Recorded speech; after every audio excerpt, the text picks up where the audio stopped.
Please stand up. If you know yourself that you're not South African, all these nurses and doctors, they are here for South Africans. South Africa. Please stand up. Don't try us. Are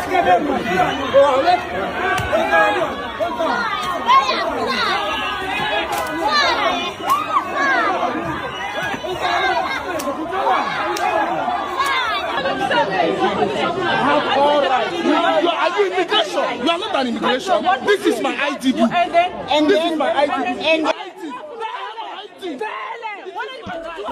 In many parts of our continent, being from another country puts a target on your back.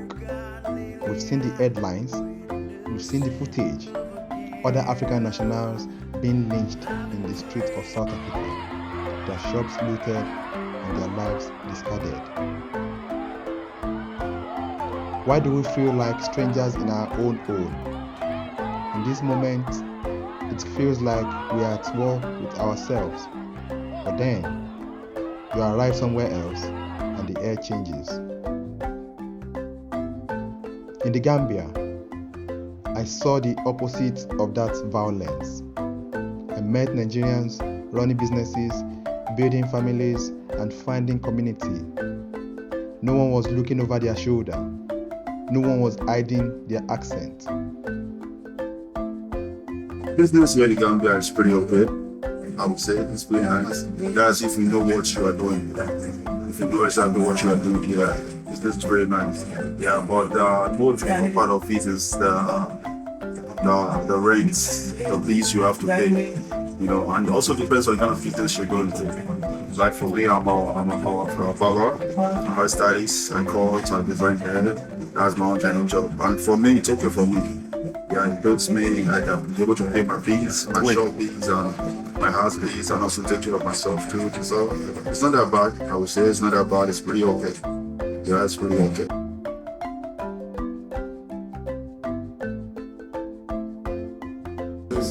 You did it? I'm the chef. Can I work here?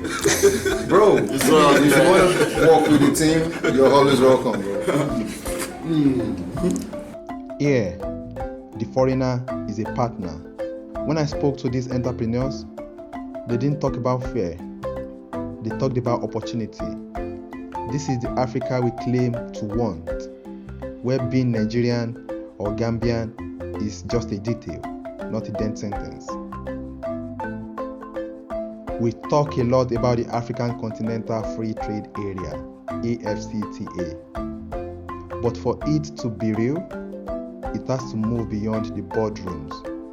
A borderless Africa isn't just about moving goods, it's about moving people safely. Our ancestors didn't wait for a visa to trade. They followed the river and the stars. They understood that our survival depended on our connection. Today, we have allowed imaginary lines on a map to tell us who is us and who is them.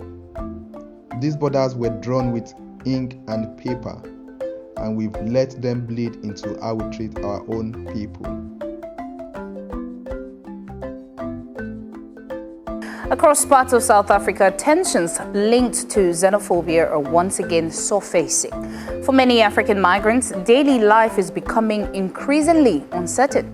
Reports of harassment and attacks are raising concerns not just about safety, but about identity and belonging. This is not happening in isolation. Economic strain, unemployment, and political rhetoric are shaping public sentiment. In that environment, migrants often become easy targets, blamed for pressure that are far more complex. When you look past the passport, the reflection is the same. We share the same aspirations for our children. We face the same global challenges. To lynch another African is the ultimate act of self-sabotage. We are tearing down the human foundation of the very continent we claim to want to lead. You cannot build a powerhouse Africa while you are busy hunting your own brothers. If you know yourself that you're not South African, please stand up. Please stand up. Please don't try and stand up right now. Stand up. Sister, are you South African? Are you South African? Because we are going to check everybody. Check them. You come for please, if you're not South African, come with me. Come. Come with me. Come.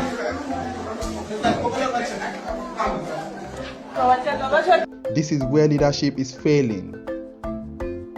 Unity cannot be a slogan we print on banners while our brothers and sisters are being killed in the streets. If you are truly one people, then an attack on an African in Johannesburg must be felt as deeply as an attack in Lagos or Banjul.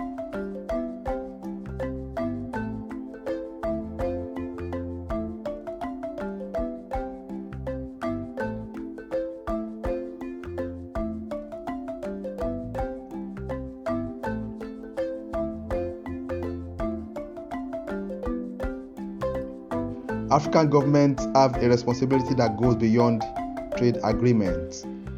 They must protect the dignity of every African on this soil. We cannot build a powerhouse economy on a foundation of hate. We are young, we are becoming, but what we choose to build now will determine if the next generation inherits a continent of wars or a continent of bridges.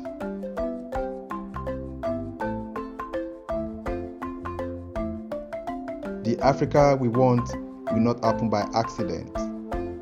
It is built every time we choose to welcome a neighbor.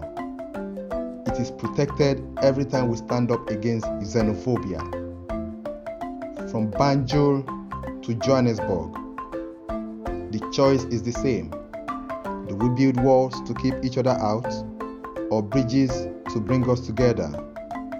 It is time we recognized that our neighbor's safety is the only true measure of our own.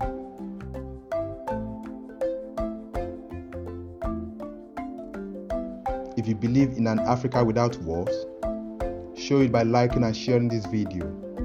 We need these conversations to reach every corner of the continent.